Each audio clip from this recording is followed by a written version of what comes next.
رحاب الإيمان وتطيب حنايا الوجدان في هدايات. بسم الله إن الحمد لله نحمده ونستعينه ونستغفره ونعوذ بالله من شرور أنفسنا ومن سيئات أعمالنا من يهده الله فلا مضل له ومن يضلل فلا هادي له وأشهد أن لا إله إلا الله وحده لا شريك له وأشهد أن محمدا عبده ورسوله صلى الله عليه وعلى آله وصحبه أجمعين ومن تبعهم بإحسان إلى يوم الدين وسلام تسليما كثيرا.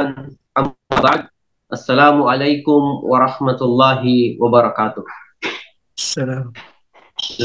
Lahat ng papuri at pasalamat ay tayong sa nag-iisang Diyos na paglikha na si Allah subhanahu wa ta'ala. Naway ang kapayapaan, ang pagpapala at ang habag ni Allah subhanahu wa ta'ala ay mapasa kanyang uling propeta na si Muhammad sallallahu alaihi wasallam, sa kanyang mga pamilya at sa kanyang mga kasama at sa lahat ng mga tumatahak sa matuwid na landas hanggang sa huling araw. So, alhamdulillah, mapanampalatayang Islam, muli po ay dito naman tayo sa isang programa na sabihin sa online program natin na kung saan ay nakakakuha tayo ng mga alaman sa mga lecture ng ating mga sheikh, kanilang mga pagpapaalala sa atin, alhamdulillah. So, pasensya na po at medyo na late na po tayo. Alhamdulillah, at least kahit paano ay sa pahintulot ni Allah ay ito pa rin. Alhamdulillah, binigyan tayo ng pagkakataon muli sa araw na ito. Inshallah ay makapulot tayo ng aral sa ibabahagi sa atin ng mga aral ng ating mga sheikh, lalo na Sheikh Saad sa araw na ito. Si Sheikh Saad, maaari niyo na pong umpisahan, inshallah. Alhamdulillah. Maraming salamat Sheikh Mikhail. Opo, sa inyong pong panimula. Okay po, panatilin po natin na naka-off ang ating pong mga microphone para wala pong sumisingit na ano. Okay, ibigin natin muna ang host kay Sheikh Mikhail. Bismillahirrahmanirrahim. Alhamdulillah. Alhamdulillahilladzi hadana lihada wa ma kunna linahtadiya laula an hadana Allah. Wa ashhadu an la ilaha illallah wahdahu la syarika lah. Lahul mulk wa lahul hamd yuhyi wa yumit wa huwa ala kulli syai'in qadir. Wa ashhadu anna Muhammadan abduhu wa rasuluh. Arsalahu Allahu bil huda wa dinil haqq liyudhhirahu ala ad-dini kulli walau karihal musyrikun. Allahumma salli wa sallim wa barik ala sayyidina Muhammad wa ala alihi wa sahbihi wa man da'a bi da'watihi wa istanna bi sunnatihi ila yaumiddin, amma ba'd. Wassalamualaikum warahmatullahi wabarakatuh. Alhamdulillah, una-una ho mga kapatid namin sa pananampalatayang Islam, tayo po ay humingi ng pumanhin. Siyempre, dapat kanina pa tayo ay nagsimula. Kasulang wala po tayong kakayahan at wala po tayong lakas, maliban lamang sa ipinapahintulot ng Allah subhanahu wa ta'ala. Kanina po, medyo matagal na inayos natin po ang ating kumbaga need o ito pong natin na gamit natin dahil hindi po lumalabas yung camera po. Okay. Ito ay kabilang sa mga nakatakda, no? Kaya sa isang Muslim, isang mananampalataya sa Allah subhanahu wa ta'ala ay laging handa maniwala sa mga nakatakda kasi siyempre siya lamang ang nagtatakda ng lahat. Opo. Kung meron tayong mga sabi na nagagawa, nagaganap na mga gawain, ito ay lahat po itinakda ng Allah subhanahu wa ta'ala at siyempre sa pahintulot ng Allah subhanahu wa ta'ala. Maging ating mahal na si Propeta Muhammad sallallahu alaihi wasallam ay siya mismo ang nagsaksi o nagsabi na mismo siya ay wala siyang kakayahan sa lahat yung makapagbigay ng pagginabang o pagbigay ng anupaman na mga resulta, mabuti man o masama. Ito ay lahat po sa pahintulot ng Allahu subhanahu wa ta'ala. kung maging si Propeta Muhammad sallallahu alaihi wasallam ay pinatunay niya na wala siyang kakayahan at lakas sa lahat, ano pa kaya tayo mismo, di ba? Kaya ganoon din po, wala po tayong lakas, kakayahan maliban lamang sa pahintulot ng Allahu subhanahu wa ta'ala. Minsan, nakakaligtaan po ng tao na parang ipinapalabas niya na siya yung magaling, siya yung may kakayahan, siya yung may kapangyarihan sa mga pamamagitan ng kanyang mga pananalita. Nakakaligtaan po niya na siya na lamang ang nagbibigay po ng lahat. Opo, okay. Kaya nararapat na panatilihin ang pagpapakumbaba, no, sa lahat. Dahil kapag yan po ay pinananatili sa ating sarili, tiyak po na tayo rin ay mananatili na itinataas ng Allah subhanahu wa ta'ala ang ating antas. Malinaw sa hadith ng mahal nating propeta Muhammad sallallahu alaihi wasallam, kung sino man ang laging nagpapakumbaba, siya ay tinataas ng Allah subhanahu wa ta'ala. Man tawadda'a rafa'ahu Allah. Kung sino man ang lagi pong nagpapakumbaba, siya ay tinataas ng Allah subhanahu wa ta'ala. Ang kabaliktaran nito po, kung sino man ang nagpapataas palagi, nagmamataas, ito ay ibababa ng Allah subhanahu wa ta'ala. Mga kapatid namin sa pananampalataya, bago po nating makaligtaan ang ating paksa sa araw na ito, na kung saan mga ilan sa mga magagandang gawain sa araw ng Biyernes. Opo. Mga kapatid, maraming mga gawain na mga mabubuti, mga magaganda sa araw ng Biyernes, napakarami po. So magbabanggit tayo ng ilan, depende po sa ating oras dahil siyempre limitasyon ng ating pong oras. Opo. Sabihin po natin na ating pong mga babanggitin na mga magaganda, mga mabubuting gawain ay maari na doon tumutukoy sa mga kalalakihan, yung marami. Pero yung iba doon, pwede ring magawa ng isang babae o di kaya isang sister sa Islam. Siyempre, katulad po ng araw ng Biyernes, di ba? Siyempre, obligado sa mga kalalakihan. Opo, na magsala po sila ng araw ng Biyernes o Salatul Juma sa masjid, di ba po? Ang mga kababayan, hindi po naman obligado sa kanila. Opo, mapapansin niyo po dito po sa Saudi Arabia, pag Friday po ay wala ng mga kababayan po. Pero sa Makkah, Madina, yun, marami po yun. So, ibig sabihin, may mga ano po, kumbaga pwede sa atin sa Pilipinas, mapapansin natin pag Biyernes nandun ay mga kababayan po. At this po, may kumbaga sa tamang proseso, depende yan sa lugar. Alimbawa, dito po sa Saudi, mapapansin natin, hindi po sila kumbaga makikita pag Friday. Pero pag buwan ng Ramadan, alhamdulillah sa Salatul Tarawih, yun, napansin niyo siguro sa mga matatagal na sa Islam na may mga kababayan kapag buwan ng Ramadan na nagsasala po ng masjid. Opo. Ang malinaw pa rin, ang babae ay mainam pa rin sa kanya, nasa bahay po siya nagdadarasan. Okay. Mga kapatid namin sa pananampalataya, bago natin ibahagi ang mga ilan sa gawain ng mga mabubuti sa araw ng Biyernes, huwag po natin kaligtaan.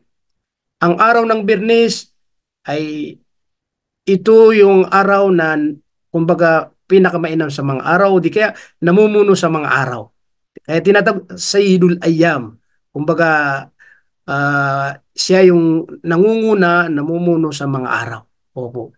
Bakit po ang araw ng Biyernes ay nabanggit o nasabi na siya yung parang namumuno? Okay.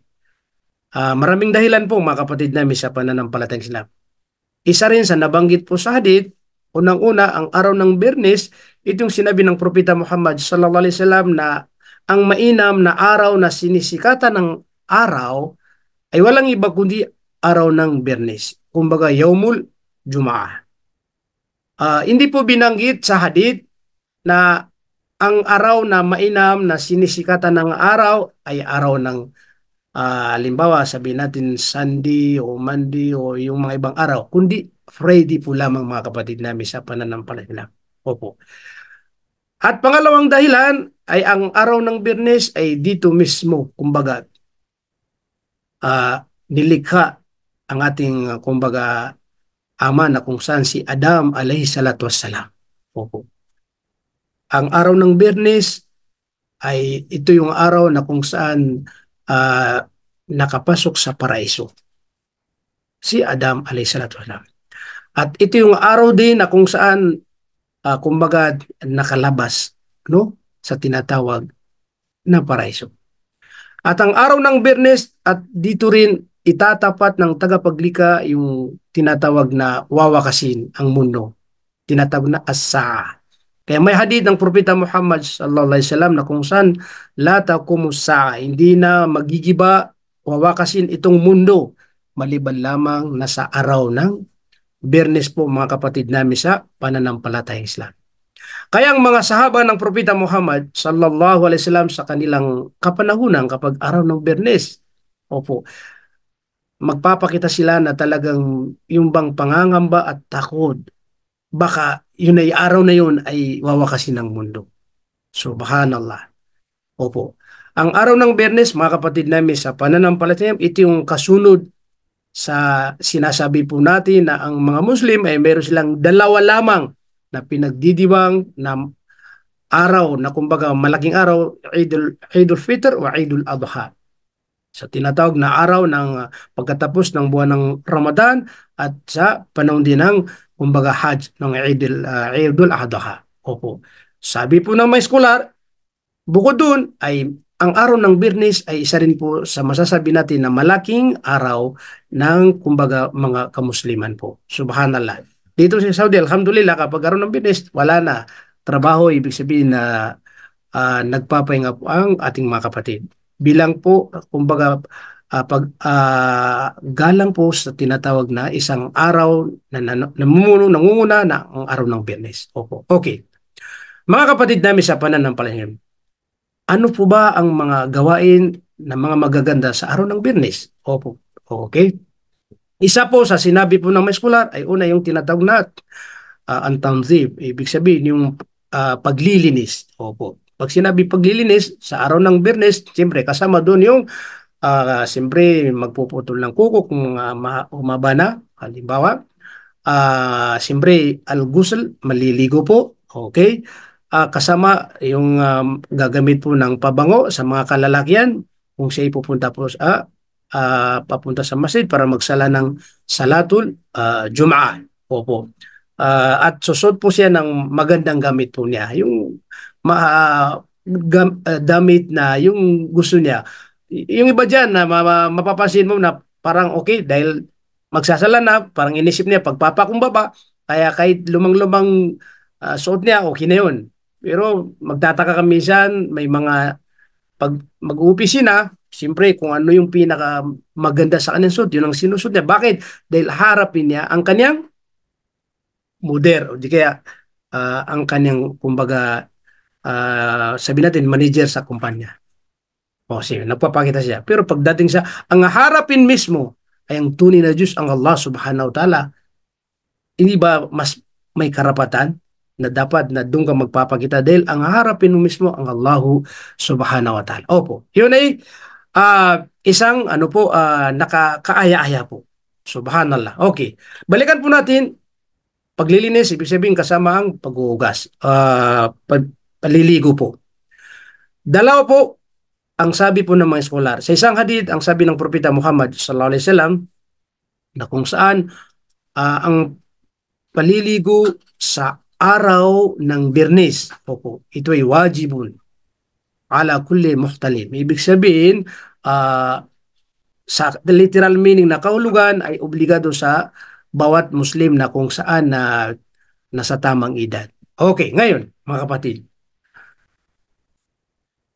may isang hadith na binanggit mismo ng mahal nating Propeta Muhammad sallallahu alaihi wasallam na diretsad na sa araw ng Biyernes, okay po, yung mag-uugas ka, mag-ablution po ka, tapos gawin mo yung mga nararapat na gawin, yung magpapabango sa mga kalalaki, sa mga babayan, hindi po pwede. Yun, pinaintulutan na pwede tayo pala magsala na hindi tayo naligo. Maliban lamang na obligado kung sakali, halimbawa, so yung sabihin natin na mag-asawa na sa kalagyan na junub, o di kaya tumapat na yung babae o yung kanyang halimbawa, regla ay tumapat sa araw ng Biyernes, siyempre maliligo pa rin tayo kasi obligado po yun. Sa madaling sabi, nagbigay ang patwa ang mga scholar ng hatol po sa paliligo sa araw ng Biyernes ay sunnatun muakkada. Opo. Malinaw na sabihin po natin na kung ito ay hindi po gagawin, okay, hindi po tayo magkakasala. Kasi kung totally po na obligado, opo, ito ay masasabi po natin na nagkakasala ang mga nagsasala ng salatul juma na hindi po sila naligo. Parang ganon. Opo, ibig sabihin, pinahintulutan, pwede, hindi maligo at maligo. Pero pinakamainam pa rin, siyempre, nandun tayo sa tinatawag na yung naligo po tayo. Mas pinakamainam pa rin yun. Subhanallah. Siyempre, malaking araw. Tapos, kailangan magpakita ka na talagang yung bang doon ka sa pinakamainam. Opo. Okay. Yun ang una po mga kapatid namin sa pananampalatang Islam. Na, kumbaga, paglilinis sa pamamagitan ng paliligo. Yan ang una. Okay. Pangalawa, nakaaya-aya po sa araw ng Biyernes na ating gagawin bilang mga mananampalataya sa Allah, lalong na sa mga kalalakihan po, okay, ay yung at-tabkir, yung ihdariha, maaga. Opo. Yung maaga tayo pupunta sa masjid. Biyernes, walang pasok ang tao. Bakit nalilit ang tao? No? Tingnan niyo po. Walang pasok pero nalilit pa rin ang mga tao, yung iba. Siguro isa sa dahilan, hindi natin sila masisi, baka yung sa sobrang pagod sa trabaho at nagpapahinga, nasarapan ng tulog, ayun, pagising niya, ano na, nakapagsimula na yung khatib o di kaya yung nakukutba. Yun. Okay na yun, kasi kung halimbawa nakita na may dahilan, okay. Pero yung bang walang kadahilanan na sapat, na sinasadya na siya'y naglilid po sa araw Salatul Juma, yun ang hindi po maganda doon. Opo. Alam niyo po, bakit kailangan maaga po tayo? Yun ang pinaka mainam na maaga po tayo pupunta sa masjid. Dahil nabanggit po sa hadith na bawat masjid na pinagsasala ng Salatul Juma ay mayroon anghel na isinusunod po nila kung sino ang al-awal fal-awal, kung sinong nauna na dumating sa masjid. Opo. Okay.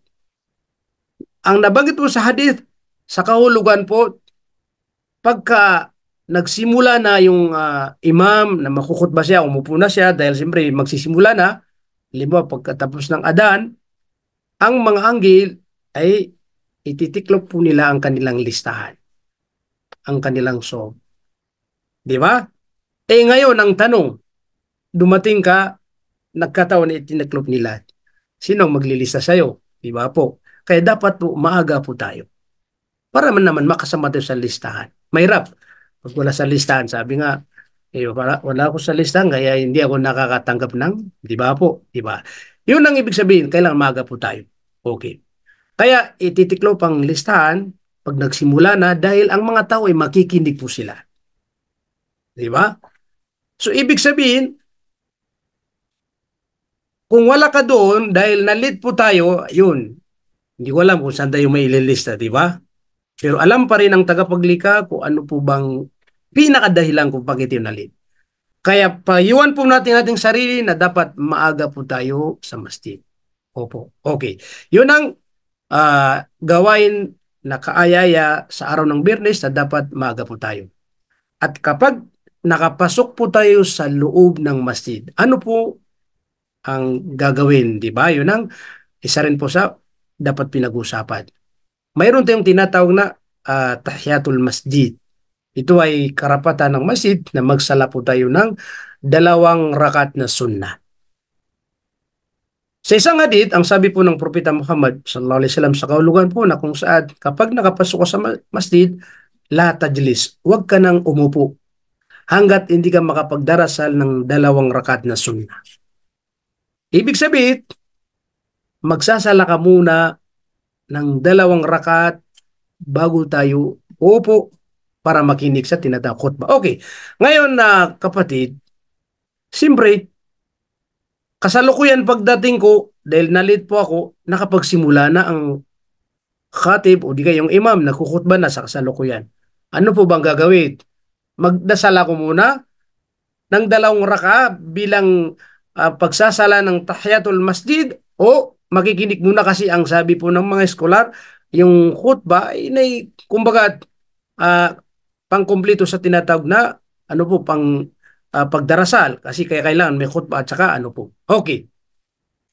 Alin ang mas mainam? Kasi yun obligado yun dahil siyempre pangkumpleto sa tinatawag na Salatul Juma, mga kapatid namin sa pananampalatayang Islam. Mayroon tayong hadith na kung saan nangyari sa kapanahunan ng Propeta Muhammad sallallahu alaihi wasallam. Kasalukuyan nakukutwa ang Propeta Muhammad sallallahu alaihi wasallam at nakapasok ang isang sahaba, hindi ko nagkamali kung anong pangalan, Sulaik o ano po yun. Basta isang sahaba. Pagpasok niya, siyempre, nadatnan niya si Propeta Muhammad sallallahu alaihi wasallam ay kasalaw nakukutba. Ginawa niya, umupo siya, wajalasa.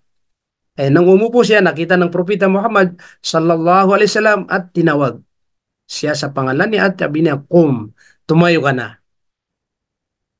So bakit? Magruko ka. Ibig sabihin, magsala ka ng 2 rakat na sunnah. Subhanallah. So, ibig sabihin noon, kahit na po nalit tayo, dumating tayo sa masjid at kasalukuyan na nagkukutba, ang imam o khatib dapat magsala tayo muna. Okay. Ngayon, experience mo natin. Pag natin halimbawa, puno ng masjid, di ba? Kung talagang puno talaga, wala kang mapwesto yan na doon ka magsasala, kung talagang wala, mangyayari lang. So, maghanap ka na masingitan na makaupo lamang. Pero kung may paraan, pwede mo yung iba ginagawa. Siyempre, yun naman mga nakaupo, naiintindihan po nila tayo. Nalit po tayo, bibigyan ng pagkakataon, ano sila, di ba? Urong sila para makapagsala po tayo. So sabi nga po ng mga eskolar, maganda pa rin yung doon ka makapwisto sa, yung bang maganda yung, siyempre, nagsasala ka, nakikinig yung ano, tapos ngayon ang nakikita niya ang likod mo, di ba? Nakaharang po doon. So kung may magandang mapwestuhan po na hindi kayo nakaharang, mas maganda pa rin. Pero kung wala talaga, kahit saan po doon, wala pong problema. Basta makapagsala ng 2 rakat na tinatawag na at-tahiyatul masjid. Okay. Mga kapatid namin sa pananampalataya. So pagkatapos magsala ng 2 rakat na sunat, upo tayo at magiginig. Ito po yung iba na hindi po nila namamalayan, siguro hindi po nila alam. Nakaupo silang dalawa, tapos may nagtatanong pa, nagsasalita. Ang gagawin po lamang natin sa loob ng masjid abang nagsasalita na kukutbang imam ay makinig po lamang. Manahimik at makinig po lamang mga kapatid namin sa pananampalataya Islam. Yung may alimbawa, kasi sa panahon ng mga sahaba, yung masjid nila, di katulad ngayon, mga tiles na doon. Walang mga tiles, basta kaya may mga minsan mga malilit na bato na nakasaharap nila. Kaya yung hadith na yun, kung mayroon kang kaharap ng mga malilit na bato, ito ay nilalaro mo, ayun, masisira, mawala ng sasayang pagdarasal o salatul jumaw. Ang ibig sabihin, manahimik po tayo at makinig ng maayos. Kung alimbawa sakali may kapatid natin na bago sa Islam at hindi niya alam ang patakaran. Siyempre, normal, minsan magtatanong, kapatid, ano bang, di ba? Normal yun. So, dahil hindi niya alam po yung kung baka gagawin, dahil hindi nasabi kagad sa kanya, hindi mo siya hindi niya alam. Basta, huwag mong patulan, hayaan mo siya. Pero pagkatapos ng sala, saka na lang po magpaliwanag sa kanya. Sa susunod, huwag mong gawin yan. Yun po ang gagawin natin. Kung maisip mo, hindi, sakay ang kuto.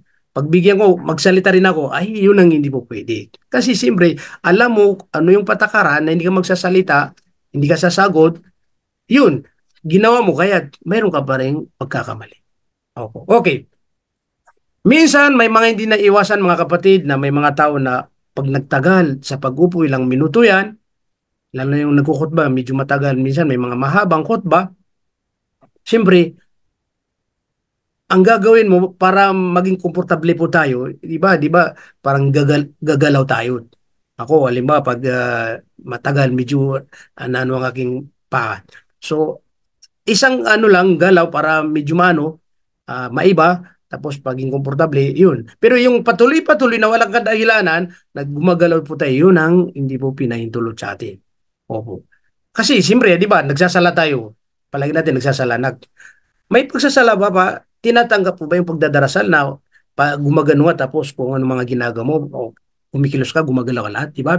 Ganun din. Kasi abang nakikinig tayo, yun din ang Bismillah, alhamdulillah, nahmaduhu wa nasta'inuhu wa nastaghfiruh wa na'udzu billahi min shururi anfusina wa min sayyiati a'malina. May yahdihillahu fala mudilla lahu wa may yudlil fala hadiya lahu.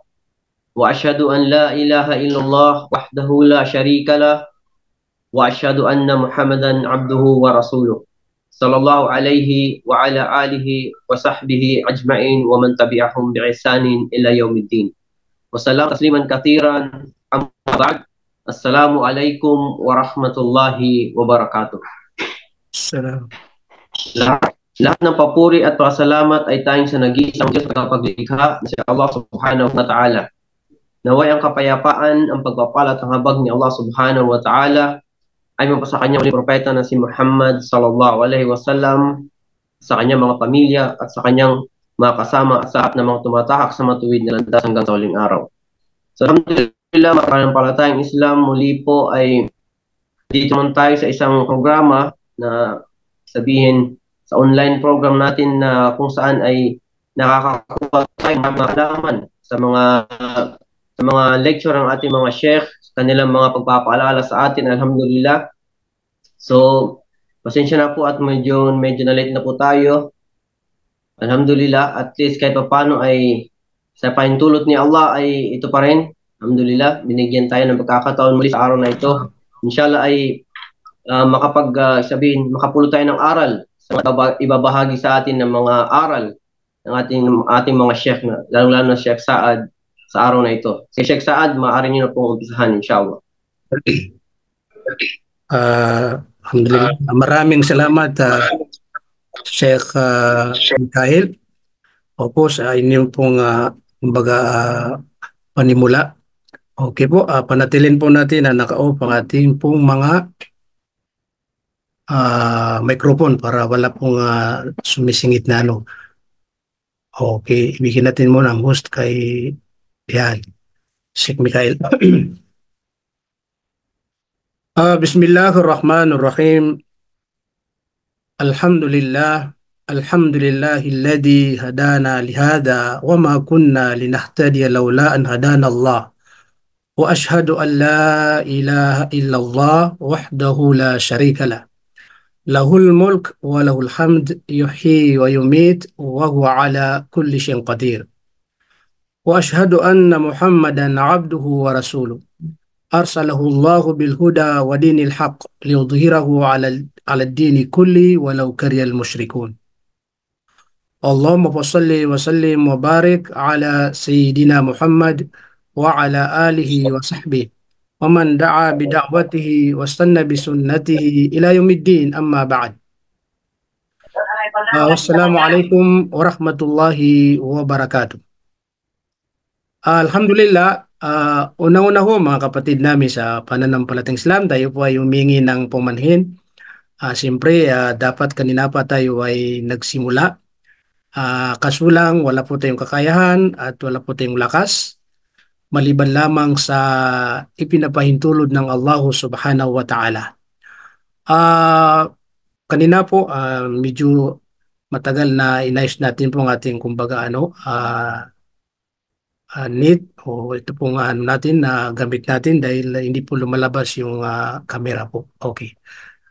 Ito ay kabilang sa mga nakatakda, no? Kaya sa isang Muslim, isang mananampalataya sa Allah subhanahu wa ta'ala ay laging handa maniwala sa mga nakatakda kasi siyempre siya lamang ang nagtatakda ng lahat. Opo. Kung meron tayong mga sabi na nagagawa, nagaganap na mga gawain, ito ay lahat po itinakda ng Allah subhanahu wa ta'ala at siyempre sa pahintulot ng Allah subhanahu wa ta'ala.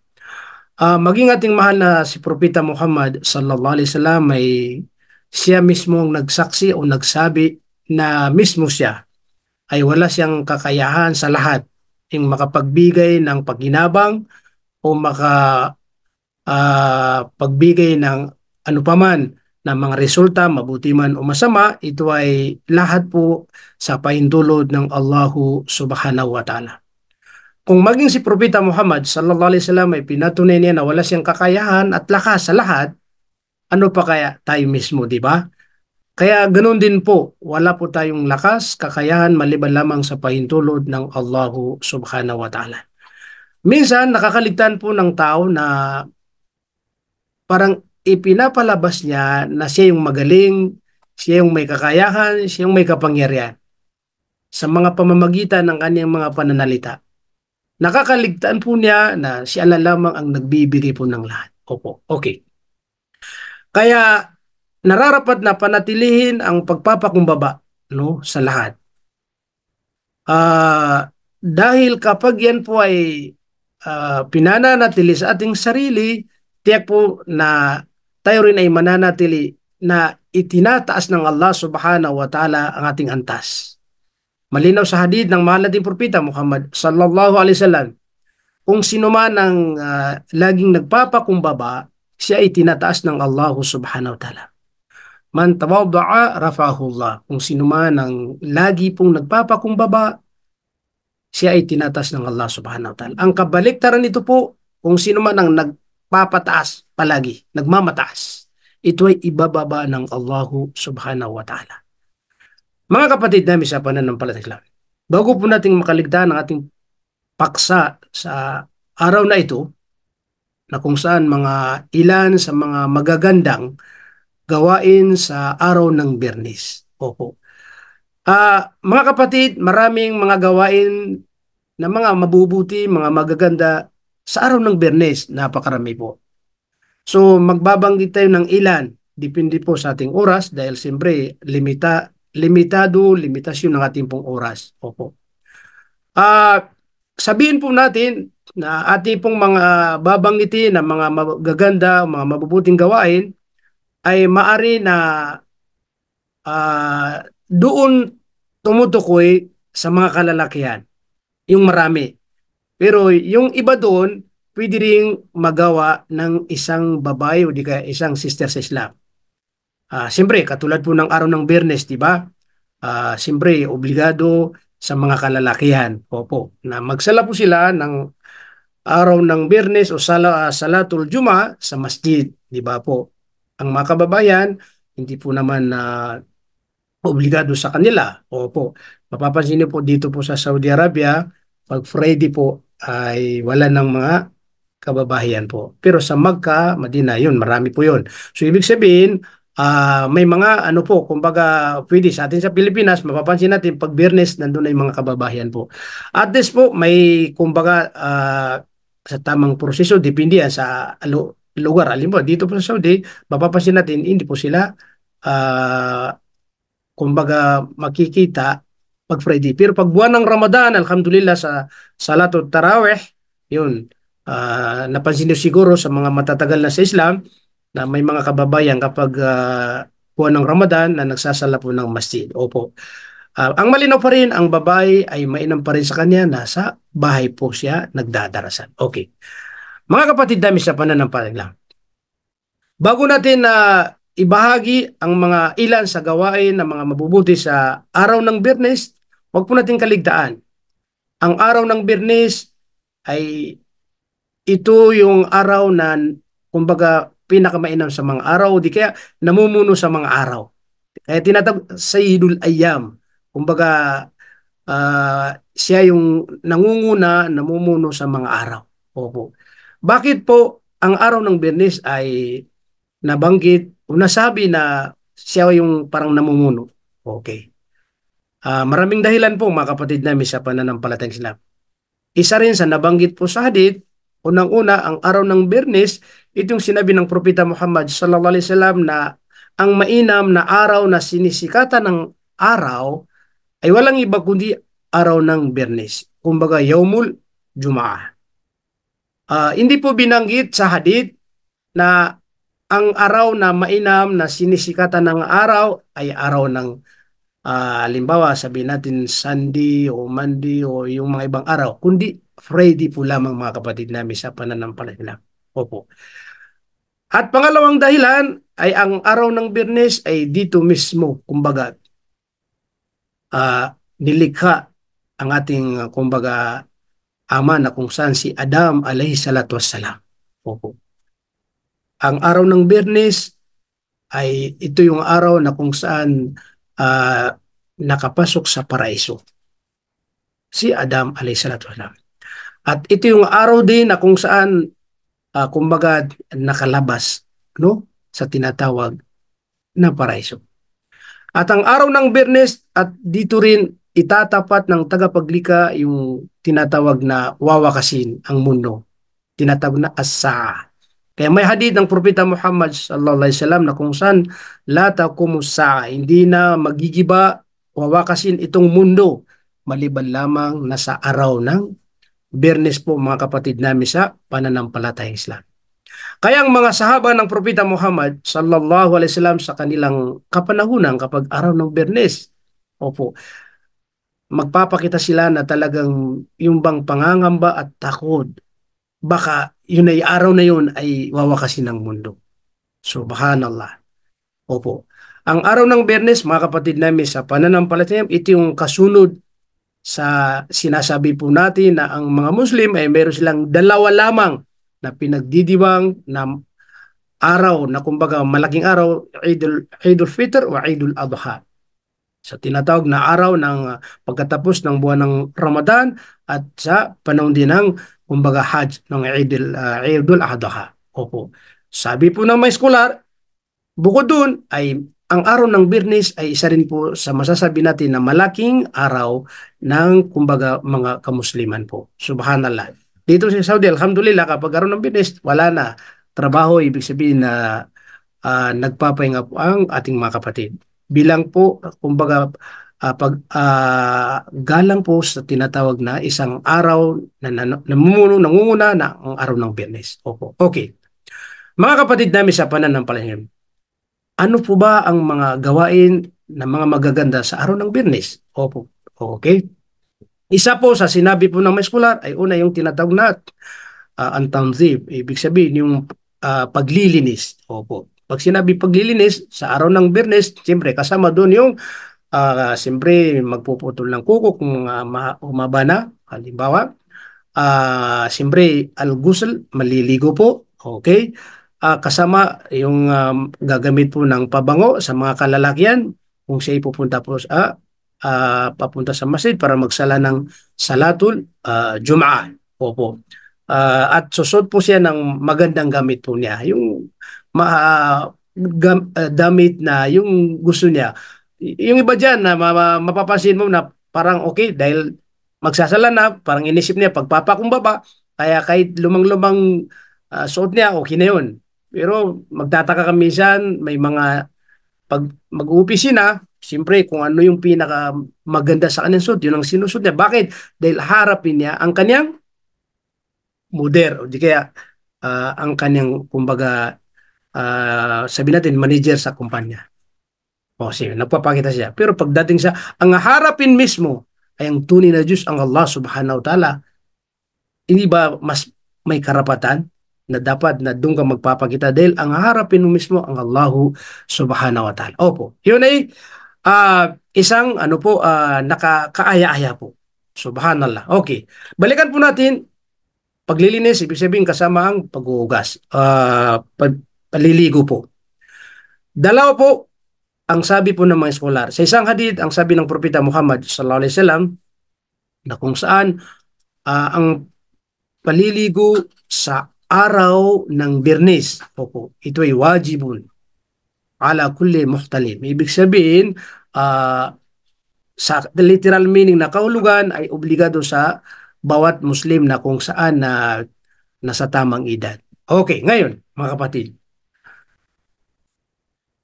may isang hadith na binanggit mismo ng mahal nating Propeta Muhammad sallallahu alaihi wasallam na diretsad na sa araw ng Biyernes, okay po, yung mag-uugas ka, mag-ablution po ka, tapos gawin mo yung mga nararapat na gawin, yung magpapabango sa mga kalalaki, sa mga babayan, hindi po pwede.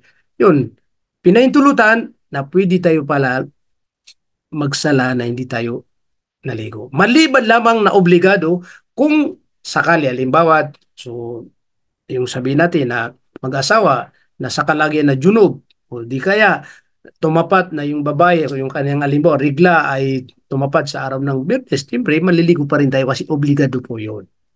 Sa madaling sabi, nagbigay ang patwa ang mga scholar ng hatol po sa paliligo sa araw ng Biyernes ay sunnatun muakkada. Opo. Malinaw na sabihin po natin na kung ito ay hindi po gagawin, okay, hindi po tayo magkakasala. Kasi kung totally po na obligado, opo, ito ay masasabi po natin na nagkakasala ang mga nagsasala ng salatul juma na hindi po sila naligo. Parang ganon. Opo, ibig sabihin, pinahintulutan, pwede, hindi maligo at maligo. Pero pinakamainam pa rin, siyempre, nandun tayo sa tinatawag na yung naligo po tayo. Mas pinakamainam pa rin yun. Subhanallah. Siyempre, malaking araw. Tapos, kailangan magpakita ka na talagang yung bang doon ka sa pinakamainam. Opo. Okay. Yun ang una po mga kapatid namin sa pananampalatang Islam. Na, kumbaga, paglilinis sa pamamagitan ng paliligo. Yan ang una. Okay. Pangalawa, nakaaya-aya po sa araw ng Biyernes na ating gagawin bilang mga mananampalataya sa Allah, lalong na sa mga kalalakihan po, okay, ay yung at-tabkir, yung dariha, maaga. Opo. Yung maaga tayo pupunta sa masjid. Biyernes, walang pasok ang tao. Bakit nalilit ang tao? No? Tingnan niyo po. Walang pasok pero nalilit pa rin ang mga tao, yung iba. Siguro isa sa dahilan, hindi natin sila masisi, baka yung sa sobrang pagod sa trabaho at nagpapahinga, nasarapan ng tulog, ayun, pagising niya, ano na, nakapagsimula na yung khatib o di kaya yung nakukutba. Yun. Okay na yun, kasi kung halimbawa nakita na may dahilan, okay. Pero yung bang walang kadahilanan na sapat, na sinasadya na siya'y naglilid po sa araw Salatul Juma, yun ang hindi po maganda doon. Opo. Alam niyo po, bakit kailangan maaga po tayo? Yun ang pinaka mainam na maaga po tayo pupunta sa masjid. Dahil nabanggit po sa hadith na bawat masjid na pinagsasala ng Salatul Juma ay mayroon anghel na isinusunod po nila kung sino ang al-awal fal-awal, kung sinong nauna na dumating sa masjid. Opo. Okay. Ang nabanggit po sa hadith, sa kahulugan po, pagka nagsimula na yung imam na makukutba siya, umupo na siya dahil siyempre magsisimula na, halimbawa pagkatapos ng adan, ang mga anghel ay ititiklop po nila ang kanilang listahan, ang kanilang sob. Di ba? Ngayon, ang tanong, dumating ka, nagkataon na itiniklop nila. Sino ang maglilista sa'yo? Di ba po? Kaya dapat po maaga po tayo. Para naman makasama tayo sa listahan. Mahirap. Pag wala sa listahan, sabi nga, wala ako sa listahan, kaya hindi ako nakakatanggap ng, di ba po? Di ba? Yun ang ibig sabihin, kailangan maaga po tayo. Okay. Kaya ititiklop ang listahan pag nagsimula na dahil ang mga tao ay makikinig po sila. Di ba? So, ibig sabihin, kung wala ka doon, dahil na-late po tayo, yun, hindi ko alam kung saan tayo may ililista, di ba? Pero alam pa rin ang tagapaglikha kung ano po bang pinakadahilan kung bakit yun na-late. Kaya payuhan po natin ating sarili na dapat maaga po tayo sa masjid. Opo, okay. Yun ang gawain na kaayaya sa araw ng Biyernes na dapat maaga po tayo. At kapag nakapasok po tayo sa loob ng masjid, ano po ang gagawin, di ba? Yun ang isa rin po sa dapat pinag-usapan. Mayroon tayong tinatawag na tahiyatul masjid. Ito ay karapatan ng masjid na magsala po tayo ng 2 rakat na sunnah. Sa isang hadith, ang sabi po ng Propeta Muhammad sallallahu alaihi wasallam sa kahulugan po na kung saan kapag nakapasok ka sa masjid, la tajlis, huwag ka nang umupo hanggat hindi ka makapagdarasal ng 2 rakat na sunnah. Ibig sabihin, magsasala ka muna ng 2 rakat bago tayo uupo para makinig sa tinatawag khutbah. Okay. Ngayon na kapatid, siyempre, kasalukuyan pagdating ko, dahil nalit po ako, nakapagsimula na ang khatib o di kaya yung imam, nagkukhutbah na sa kasalukuyan. Ano po bang gagawin? Magdasal ako muna ng 2 raka bilang pagsasala ng tahiyatul masjid o makikinig muna kasi ang sabi po ng mga eskolar, yung khutbah ay kumbaga uh, pangkumpleto sa tinatawag na ano po pagdarasal kasi kaya kailangan may khutbah at saka ano po. Okay. Alin ang mas mainam? Kasi yun obligado yun dahil siyempre pangkumpleto sa tinatawag na Salatul Juma, mga kapatid namin sa pananampalatayang Islam. Mayroon tayong hadith na kung saan nangyari sa kapanahunan ng Propeta Muhammad sallallahu alaihi wasallam. Kasalukuyan nakukutba ang Propeta Muhammad sallallahu alaihi wasallam at nakapasok ang isang sahaba, hindi ko nagkamali kung anong pangalan, Sulaik o ano po yun. Basta isang sahaba. Pagpasok niya, siyempre, nadatnan niya si Propeta Muhammad sallallahu alaihi wasallam ay kasalaw nakukutba. Ginawa niya, umupo siya, wajalasa. Nang umupo siya, nakita ng Propeta Muhammad sallallahu alaihi wasallam at tinawag siya sa pangalan niya at sabi niya, tumayo ka na. So bakit? Magruko ka. Ibig sabihin, magsala ka ng 2 rakat na sunnah. Subhanallah. So, ibig sabihin noon, kahit na po nalit tayo, dumating tayo sa masjid at kasalukuyan na nagkukutba, ang imam o khatib dapat magsala tayo muna. Okay. Ngayon, experience po natin. Pag natin halimbawa, puno ng masjid, di ba? Kung talagang puno talaga, wala kang mapwesto yan na doon ka magsasala, kung talagang wala, mangyayari lang, so maghanap ka na masingitan na makaupo lamang. Pero kung may paraan, pwede mo yung iba ginagawa. Siyempre, yun naman mga nakaupo, naiintindihan po nila tayo. Nalit po tayo, bibigyan ng pagkakataon, ano sila, di ba? Urong sila para makapagsala po tayo. So sabi nga po ng mga eskolar, maganda pa rin yung doon ka makapwisto sa, yung bang maganda yung, siyempre, nagsasala ka, nakikinig yung ano, tapos ngayon ang nakikita niya ang likod mo, di ba? Nakaharang po doon. So kung may magandang mapwistuhan po na hindi kayo nakaharang, mas maganda pa rin. Pero kung wala talaga, kahit saan po doon, wala pong problema. Basta makapagsala ng 2 rakat na tinatawag na at-tahiyatul masjid. Okay. Mga kapatid namin sa pananampalataya. So pagkatapos magsala ng 2 rakat na sunat, upo tayo at magiginig. Ito po yung iba na hindi po nila namamalayan, siguro hindi po nila alam. Nakaupo silang 2, tapos may nagtatanong pa, nagsasalita. Ang gagawin po lamang natin sa loob ng masjid abang nagsasalita na kukutbang imam ay makinig po lamang. Manahimik at makinig po lamang mga kapatid namin sa pananampalataya Islam. Yung may alimbawa, kasi sa panahon ng mga sahaba, yung masjid nila, di katulad ngayon, mga tiles na doon. Walang mga tiles, basta kaya may mga minsan mga malilit na bato na nakasaharap nila. Kaya yung hadith na yun, kung mayroon kang kaharap ng mga malilit na bato, ito ay nilalaro mo, ayun, masisira, mawala ng sasayang pagdarasal o salatul jumaw. Ang ibig sabihin, manahimik po tayo at makinig ng maayos. Kung alimbawa sakali may kapatid natin na bago sa Islam at hindi niya alam ang patakaran, siyempre normal, minsan magtatanong, kapatid ano bang, di ba? Normal yun. So dahil hindi niya alam po yung kung baka gagawin, dahil hindi nasabi kagad sa kanya, hindi mo siya hindi niya alam. Basta huwag mong patulan, hayaan mo siya. Pero pagkatapos ng sala, saka na lang po magpaliwanag sa kanya. Sa susunod, huwag mong gawin yan. Yun po ang gagawin natin. Kung may isip mo, hindi, sakay ang kuto. Pagbigyan ko, magsalita rin ako, ay, yun ang hindi po pwede. Kasi siyempre, alam mo ano yung patakaran na hindi ka magsasalita, hindi ka sasagot, yun, ginawa mo, kaya mayroon ka pa rin pagkakamali. Okay. Minsan, may mga hindi naiwasan mga kapatid na may mga tao na pag nagtagal sa pag-upo, ilang minuto yan, lalo na yung nagkukutba, medyo matagal, minsan may mga mahabang kutba, siyempre, ang gagawin mo para maging komportable po tayo, di ba, parang gagalaw tayo. Ako, halimbawa, pag matagal, medyo ano ang aking paa.